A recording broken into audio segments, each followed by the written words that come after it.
Monsieur le Président, Messieurs les ministres, Mesdames, Messieurs les collaborateurs des ministres, chers collègues, Monsieur le ministre, au nom du groupe Benno Bokk Yakaar, nous vous présentons des excuses les plus plates suite à cette agression frontale dont vous avez fait l'objet de la part d'un député. Ceci m'amène à me souvenir, en 2011, au cours d'une manifestation, les leaders ont été arrêtés à hauteur de la poste Médine. Les leaders, y compris le président Moustapha Niasse, ici présent. De commissariat en commissariat, il a terminé à la police du plateau. Et au sortir de la police du plateau, au crépuscule, il a fait une déclaration à la presse.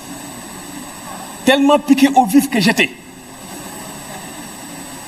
Quand on se dirigeait pour aller vers la permanence, il est monté dans ma voiture. Je lui ai dit, Monsieur le Président, vous savez que ce qui s'est passé, le président de la République et le ministre de l'Intérieur ne peuvent pas être là-dedans. Et quand vous avez parlé, en aucun moment vous les avez cités. Il m'a dit, en politique, il faut éviter d'être lâche.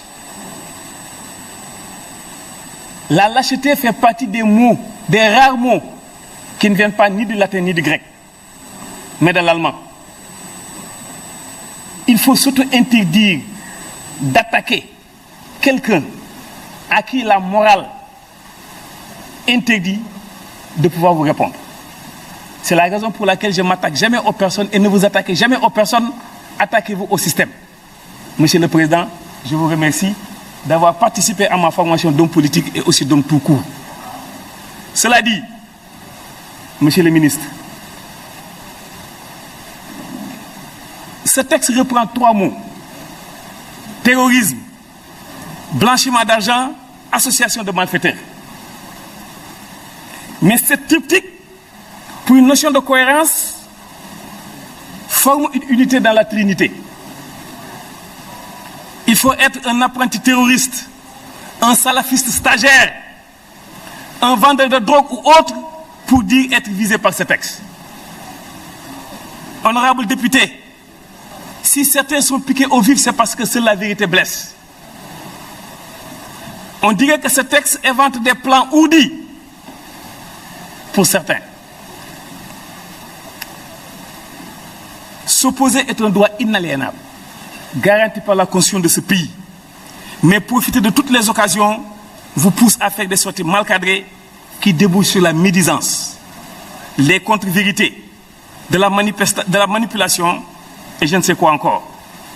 Monsieur le ministre, la responsabilité qui vous incombe vous pousse, vous le gouvernement de la République, à faire ce projet de loi. Je vous en félicite et je vous assure que je voterai cette loi. Je me pose la question de savoir, est-ce que nos amis de l'opposition sont conscients de l'opportunité qu'offre la façade maritime au terrorisme? Non.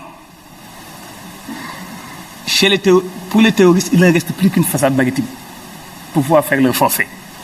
Ils sont à nos portes, ils sont à nos frontières. Nous, députés, nous devons voter ce texte pour la bonne et simple raison, nous devons protéger ce peuple. Et nous ne devons pas être aveuglés par la politique politicienne. Il y a un collègue député qui nous a parlé d'Amnesty International comme référence. Mon marabout au passage. Entre guillemets. Mais je parle aux journalistes qui constituent les archives de la société. Les représentants d'Amnesty International. N'est-ce pas qu'il a eu à dire un vendredi, à travers la presse, il faut légaliser les yamba. Mais imaginez-vous un représentant d'une institution pareille qui est en train de dévoyer les fondamentaux de notre société, un intellectuel hors pair de la trempe de mon marabout se permettre de pouvoir le citer. Merci. Je suis désolé. Je vous remercie, cher collègue. La parole est à notre